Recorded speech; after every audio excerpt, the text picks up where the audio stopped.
గారు.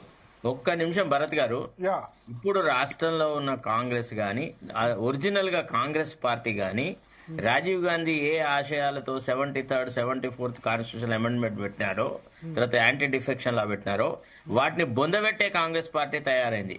అసలు రాజీవ్ గాంధీ ఆశయాలకు ఈనాడు కాంగ్రెస్ పార్టీలో గౌరవం లేదు. ఎవడు కూడా, ఒక్కడు కూడా కనీసం పంచాయతీ ఇన్స్టిట్యూషన్లలో కానీ, యాంటీ డిఫెక్షన్ లా కానీ, తర్వాత రాజ్యాంగ ప్రతిపత్తి లోకల్ బాడీస్కు కల్పించడం కానీ ఒక్కడు మాట్లాడినట్టు లేడు సార్. ఇప్పుడు అంతా రాజ్యసభ టికెట్ల చుట్టూ తిరుగుతా ఉన్నారు గిర్ర గిర్ర. ఏదన్నా పోస్టు, చైర్మన్ పోస్టు, ఇక బయోడాటాలు పట్టుకొని గాంధీ భవన్ చుట్టూ తిరుగుడు, ఇక అటనే తయారైంది. అంటే మొత్తం పైరవికారుల అడ్డాగా తయారై చేస్తున్నారు సార్ పార్టీ ఆఫీసులను. పరమ దరిద్రంగా ఉంది. ఇది వాస్తవము. వెంకటస్వామి గారు ఒప్పుకుంటారు. I'm sure he will agree with Venkataswamy గారు. వెంకటస్వామి గారిని ఫిక్స్ చేస్తున్నారు శరత్ గారు. వెంకటస్వామి గారు వాస్తవం ఏంటి ఆయన చెప్పాలి ఆలోచన? కదా, ఆయనకు తెలియదా? ఆయన బయోడాటా ఇవ్వకపోతే ఆయనకి ఏం ఉండాలా తెలుసు? జెడ్పీటీసీ వద్దా? అంటే ఇప్పుడు ప్రకాష్ అన్న చెప్పినట్టుగా, తర్వాత శరత్ గారు చెప్పినట్టుగా ఎంపీటీసీ చెప్పేసి 5 అంచెల ఈ సిస్టమ్ వల్ల పొలిటికల్ అవేర్నెస్ పెరిగింది. మనం ఒప్పుకోకుండా పొలిటికల్ అవేర్నెస్ పెరిగింది. దాని ద్వారా ఇప్పుడు ఆయన మంచి ఎగ్జాంపుల్ ఇచ్చినారు ప్రకాష్ అన్న. జెడ్పీటీసీగా ఉన్నాయని ఇలా ముఖ్యమంత్రి అయినాడు. సో ఎక్స్పోజర్, అదే పొలిటికల్ ఎక్స్పోజర్, దట్టు ఈ రిజర్వేషన్ కూడా దాంట్లో ఉండడం వల్ల ఏవైతే శతాబ్దాలుగా అధికారం కానీ లేకపోతే ఈ సిస్టానికి దూరంగా ఉండబడ్డటువంటి వర్గాలకు ఈ రిజర్వేషన్ కారణంగా ఒక అవకాశము, ప్రోటోకాలే అనుకోండి, ఏముండదు. Protocol is also very important కదా సార్.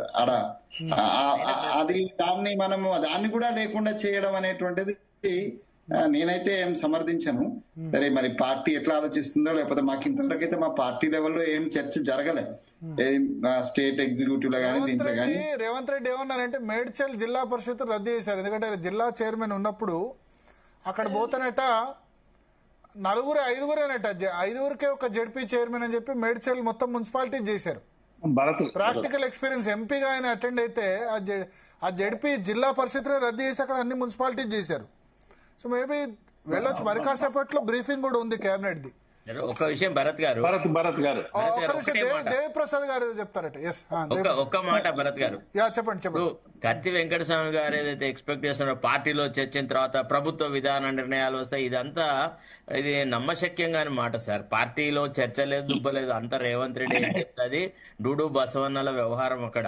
మహేష్ గౌడే మొత్తం కంప్లీట్ గా పూర్తి విధేయుడు, పూర్తిగా ఇంకా మనం అంటే ఆ పరిభాష కానీ యూసీసీ అధ్యక్షుడిని సీఎం కొట్లాడకుండా కూర్చోవాలన్నా సార్? సిస్టమ్ అనేటువంటిది ఆ పార్టీ ప్రభుత్వం, అది పార్టీకి సంబంధించిన అధ్యక్షుడు డెఫినెట్ గా ఈ should be very cooperative with government system.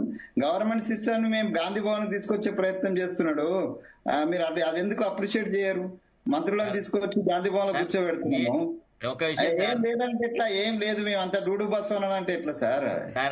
మీరు నాకు చెప్పండి, ఏ విషయంలో అంతర్గతంగా పార్టీలో చర్చ జరిగింది? ఇటీవలి కాలంలో మీరు తీసుకున్న నిర్ణయాలలో ఏ రేవంత్ రెడ్డి నేతృత్వంలో ప్రభుత్వ పరంగా జరిగినటువంటి విధాన నిర్ణయాలు ఏమి పార్టీ పరంగా చర్చించిన తర్వాత జరిగినాయో ఒక్క ఉదాహరణ చెప్పండి సార్. సార్ ఇప్పుడు ఉదాహరణ చెప్పండి, దయచేసి ఒక ఉదాహరణ చెప్పండి. పార్టీ నిర్ణయాల మేరకే ప్రభుత్వం నడుస్తుందండి. ప్రభుత్వ నిర్ణయం మేడారం జాతర జరగంగా మున్సిపల్ ఎలక్షన్లు పెట్టమని మీ పార్టీ నిర్ణయించిందా? లేకపోతే నోటిఫికేషన్ ఇచ్చిన అంటే షెడ్యూల్ అనౌన్స్ చేసి తెల్లారే నోటిఫికేషన్ ఇవ్వమన్నారు. Control of the election. ఇప్పుడు మేము పెట్టమంటాం సార్. ఎలక్షన్ కమిషన్ అంటేనే రూలింగ్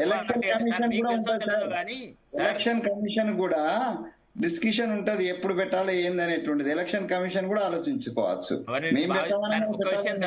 వెంకటస్వామి గారు, రూలింగ్ పార్టీకి ఎందుకంత గౌరవం అంటే ప్రభుత్వ విధాన నిర్ణయాల మీద ప్రభావం చూపగట్టగలిగింది కాబట్టి రూలింగ్ పార్టీకి గౌరవం ఉంటది. రూలింగ్ పార్టీతో చర్చించకుండా ఒకప్పుడు మేము అంటే రాజీవ్ గాంధీ టైంలో మేము చూసేవాళ్ళము, ప్రతి ముఖ్యమంత్రికి కొన్ని రోజులు ఖచ్చితంగా వారంలో ఒకసారి 2 సార్లు లేకపోతే 15 రోజులకు ఒకసారి అట్లా గాంధీ భవన్కు వచ్చి పార్టీ కార్యకర్తలు చర్చించి పార్టీల అభిప్రాయం ఎట్లా ఉంది, మన విధాన నిర్ణయాల పట్ల కార్యకర్తలు ఏమనుకుంటున్నారు, పార్టీ ఏమనుకుంటుంది, పార్టీ మనుగడకు దెబ్బతీసే పనులు ప్రభుత్వం చేస్తుందా అని కనుక్కునే వ్యవస్థ ఉండేది.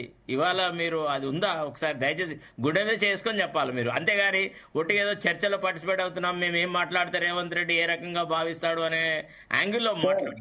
ఈనాడు పార్టీ కార్యకర్తలకి గౌరవం లేదు. కత్తి వెంకట స్వామి అయితే మీరు అట్లా అనలేరు. రేవంత్ రెడ్డి ఏమనుకుంటాడో లేదా, రాహుల్ గాంధీ కార్యకర్తలకి గౌరవం, మహేష్ గౌడ్ ఏమనుకుంటాడు అనేటువంటిది నేనేం మాట్లాడను, వాస్తవాలే మాట్లాడతా నేను. ఒకసారి బీఆర్ఎస్ బీజేపీ ఒపీనియన్ తీసుకుందాం. ఎస్ ప్రేమేందర్ రెడ్డి గారు, ప్రతి విషయంలో రేవంత్ రెడ్డి గారు ఏంటంటే డైవర్షన్ పాలిటిక్స్ చేస్తున్నాడు. మొన్న